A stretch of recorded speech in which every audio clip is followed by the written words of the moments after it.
Halo semua, bagaimana kabar kalian? Langsung saja kita lanjutkan video alur cerita manhwa yang berjudul Tales Demon and God. Melanjutkan cerita sebelumnya, di mana pola enkripsi dari tubuh Dewi Yuyan sedang diperbaiki oleh Nili, yang menyebabkan ingatan masa lalu Dewi Yuyan masuk ke dalam pikiran Nili. Melihat hal tersebut, Nili pun terkejut. Dia bergumam, kalau ternyata Dewi Yuyan berasal dari langit, yang melebihi batas pengetahuan. Setelah Nili mengamati dua enkripsi dalam tubuh Dewi Yuyan, terlihat ada 5 titik cahaya. Itu merupakan inti kehidupan dari Dewi Yuyan, yang jauh lebih kuat dari hukum api. Dari kelihatannya, selama titik itu tidak menghilang, Dewi Yuyan tidak akan pernah mati, meskipun dia kehilangan kekuatan hukumnya. Tubuh Dewi Yuyan betul-betul menyimpan rahasia besar. Nili pun melanjutkan memperbaiki tubuh Dewi Yuyan. Proses perbaikan pun terus berlangsung. Terlihat, susunan enkripsi pada tubuh Dewi Yuyan sudah hampir selesai diperbaiki. Beberapa saat kemudian, proses perbaikan pun selesai. Hukum api pun masuk dengan cepat ke dalam tubuh Dewi Yuyan. Nili kewalahan karena kekuatan hukum Nili hampir habis untuk membantu Dewi Yuyan. Tubuh Dewi Yuyan pun hampir selesai dibentuk. Roh Dewi Yuyan sangat senang melihat keberhasilan itu. Kemudian, tubuh Dewi Yuyan pun naik ke permukaan. Antara tubuh dan roh saling berhadapan.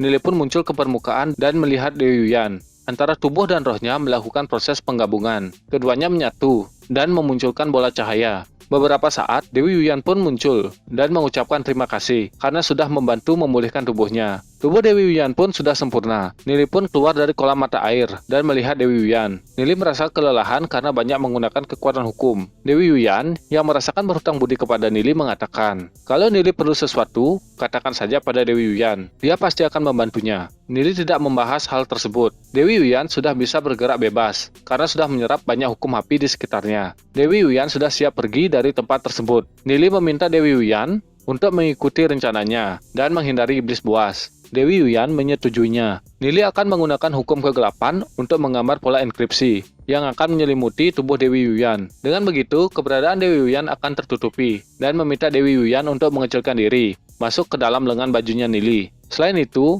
Nili akan meletakkan pakaian Dewi Yuyan pada susunan dari hukum api Dewi Yuyan, yang nantinya bisa meniru keberadaan Dewi Yuyan untuk mengelabui hewan iblis. Setelah mendiskusikan rencananya, mereka mulai mempersiapkan. Dewi Yuyan akhirnya selesai menggambar pola susunan dari hukum api, kemudian mengecilkan tubuhnya, dan masuk ke dalam lengan bajunya Nili. Nili menyuruh Dewi Yuyan agar tidak bergerak, karena Nili perlu menyetabilkan pola enkripsi kegelapan dengan telapak tangannya. Mereka berdua terlihat canggung. Beberapa saat kemudian, Nili membuat pola enkripsi dengan hukum kegelapan. Keberadaan Dewi Yuyan pun diselimuti oleh susunan yang dibuat oleh Nili. Dewi Yuyan terkesan karena Nili bisa melakukan itu, padahal dia baru saja mempelajari kekuatan hukum. Dia layaknya dewa roh yang asli. Mereka pun mulai berangkat. Nili berjalan keluar sampai di depan pintu gua. Begitu Nili keluar, pintu batunya tertutup dengan sendirinya. Nili pun mulai berjalan-jalan ke area tersebut. Nili mendengar raungan hewan iblis. Di dalam mata air hitam betul-betul berbahaya. Nili pun hati-hati. Dia mulai memanjat dinding jurang untuk naik ke atas. Nili bergumam, tidak menyangka yang awalnya dia mengira akan menemukan pusaka tingkat legenda, sekarang malah membawa sosok Dewi. Berpindah ke dataran tinggi takdir langit, Nili pun memasuki pedesaan yang ada di sana. Dewi Yuyan mengintip keadaan di luar dari balik pakaian Nili. Kemudian Nili bertanya, di waktu dulu berapa banyak populasi manusia yang ada?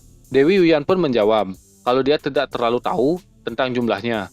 Meskipun dia memenangkan perang tersebut, tapi hewan iblis malah memiliki roh dewa baru. Setelah itu, umat manusia menghadapi kebinasaan. Meskipun manusia mengalami kerugian, tapi hewan iblis tidak bisa memusnahkan umat manusia. Beberapa roh dewa telah turun dari langit. Mereka tersebar di banyak alam cabang. Meskipun setelah Perang Dunia Utama, yang menyisakan beberapa manusia, tapi manusia masih mengendalikan banyak alam cabang. Mereka terus bertahan hidup di dalam alam cabang dan melatih kemampuan mereka. Umat manusia memiliki beberapa roh dewa tertinggi. Dia menggunakan sebuah pusaka suci yang disebut bambu kecubung, sebuah penghalang di dalam alam cabang. Meski roh dewa telah menghilang, hewan iblis tak akan mampu memasuki alam itu. Di antara umat manusia yang masih hidup, keluarga primal adalah keturunan langsung dari roh dewa Chaos Primal yang paling kuat. Mereka memiliki banyak ahli peringkat demigod. Ditambah lagi, di alam mereka memiliki pecahan bambu kecubung sebagai penjaga objek suci. Bahkan roh dewa iblis pun bisa mati kalau mereka masuk ke alam tersebut. Roh dewa Chaos Primal juga merupakan sosok yang istimewa di antara para roh dewa. Meskipun aku pernah melihat percikan dewanya hancur, aku tidak tahu apakah dia memiliki cara untuk bangkit kembali. Nili pun menanyakan, Apakah dia bisa mengunjungi alam tersebut? Dewi Wuyan pun menjawab, tentu mereka bisa. Tapi mereka perlu mencari batu awan mimpi yang berasal dari dunia awan mimpi. Dunia itu independen. Hewan iblis akan sulit memasukinya. Tempat itu juga subur dan makmur. Tempat itu hanya sebagian kecil dari dunia utama. Cara penggunaan batu untuk masuk ke alam mimpi hanya diketahui oleh beberapa roh dewa manusia. Karena sejumlah besar, batu awan mimpi dijarah oleh roh dewa hewan iblis. Mungkin umat manusia hanya memiliki 1-2 buah batu, bekas peninggalan sejarah. Akan tetapi ada sebuah tempat yang memiliki cukup banyak batu awan mimpi, yaitu pada cincin penyimpanan Dewi Wuyan. Sebelum percikan dewanya hancur, dia menyembunyikan cincinnya beberapa puluh ribu mil dari tempatnya sekarang. Meskipun dia tidak tahu cincin itu masih ada atau tidak, lain kali dia akan ke sana. Mendengar cerita Dewi Wuyan, Nili pun menjadi tidak sabar mengunjunginya. Mereka pun bergegas pergi. Beberapa saat, seseorang memanggil nama Nili. Orang itu adalah Xiao Kuang. Xiao Kuang pun mencari-cari Nili. Dia mendapat informasi kalau sebelumnya Nili ada di sini. Kemudian, dia mulai mengamati tempat tersebut. Mengetahui informasi kalau Nili selamat, Xiao Kuang pun berencana memindahkan orang-orang yang ada di sana ke kota Glory. Mereka semua pun bersemangat berpindah ke Nili. Dia sedang berada di dalam hutan. Nili pun bergerak bebas. Dewi Wuyan menanyakan kemana tujuan Nili. Nili pun berhenti di cabang pohon dan menanyakan ke Dewi Wuyan apakah dia tahu tentang istana gurun ilahi. Dewi Wuyan pun menjawab kalau dia tidak mengetahuinya. Nili mengatakan dia punya masalah dengan serikat kegelapan. Karena itu waktu untuk pergi ke istana gurun ilahi tidak cukup. Nili pun berencana pergi ke dunia bawah, di mana Dewi Wuyan mendengar kalau serikat kegelapan yang bertindak memerangi sesama umat manusia menjadi marah. Nili pun bergumam, ternyata Dewi Wuyan itu galak juga. Nili mengatakan kalau kekuatan serikat kegelapan tidak bisa diremehkan. Di pertarungan sebelumnya, Nili hanya bisa membuat Longsa terluka. Nili pun melihat peta yang dia dapat. Melihat peta yang diberikan oleh leluhur Yeyan, Nili pun salut. Dia bisa menemukan tempat seperti itu. Nili pun masuk ke dalam gua saluran air.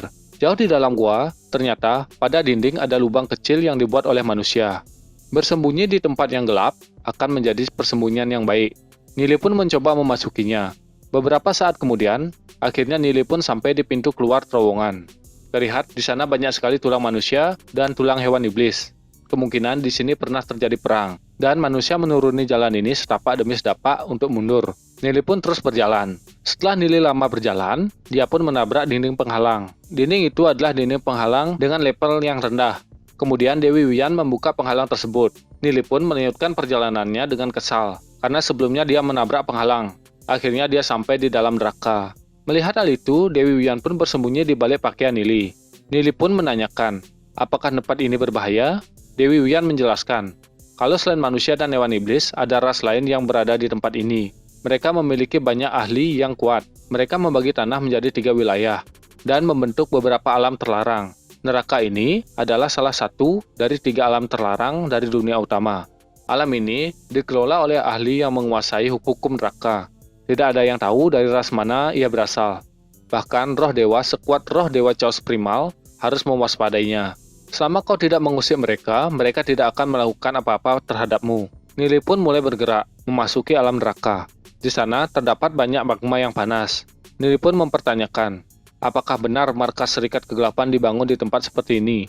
Dewi Wuyan sempat melihat kota dan menyuruh Nili untuk pergi ke sana. Tiba-tiba, Nili bertemu dengan Dark Elf yang berperingkat emas. Pertarungan pun terjadi. Nili melakukan serangan tembakan dari mulut. Beberapa Dark Elf terkejut, berlari mundur karena serangan Nili. Terlihat 2 bola mengarah ke arah Dark Elf. Tembakan tersebut berputar dan bergabung, sehingga membuat ledakan yang besar. Para Dark Elf yang melihat hal itu terkejut, melihat rekan mereka dikalahkan dengan mudah. Nili pun terkejut melihat serangannya sendiri, yang berdampak sebesar itu. Dewi Wuyan mengatakan kalau kemampuan Nili menarik. Kekuatan itu bisa menggabungkan kekuatan hewan iblis dengan kekuatan hukum. Nili pun menjawab, karena dia menguasai 2 hukum yang cocok dengan hewan iblisnya, jadi secara langsung bisa mengubah tekniknya. Dewi Wuyan mengatakan, dengan bakat Nili, dia pasti bisa menyelamatkan umat manusia. Nili pun terus berjalan melewati magma, dan sampai di sebuah kota yang bernama Kota Batu Hitam. Kota Batu Hitam adalah salah satu dari 15 kota yang ada di alam Nether. Semua ras yang ada di sini berada di bawah perlindungan penguasa Nether. Semua ras manusia yang melarikan diri dari zaman kegelapan sudah menjadi bagian dari 12 alam Nether dan sudah tidak diburu lagi oleh hewan iblis. Akan tetapi, ada beberapa golongan yang memperebutkan keuntungan pribadi. Salah satunya adalah serikat kegelapan. Berpindah ke sebuah bar. Di sana banyak orang yang sedang minum. Ada seorang manusia laki-laki yang mengenakan jubah. Dia melihat ras lain, kemudian bergumam. Dia tidak menemukan serikat kegelapan. Ternyata dia adalah Yehan. Karena keluarga keramat sudah hancur, dia tidak bisa kembali ke kota Glory, dan serikat kegelapan tidak mau melindunginya. Yehan berencana menjual informasi kota Glory ke keluarga Wu Gui, dan menunggu sampai keluarga itu menguasai kota Glory. Setelah selesai minum, Yehan pun pergi dari bar tersebut, berpindah ke dalam kota. Terlihat, Nili masih melihat-lihat di dalam kota. Bagaimana kelanjutan ceritanya? Jadi kita akan lanjutkan pada video selanjutnya. Jangan lupa like, komen, dan subscribe. Terima kasih.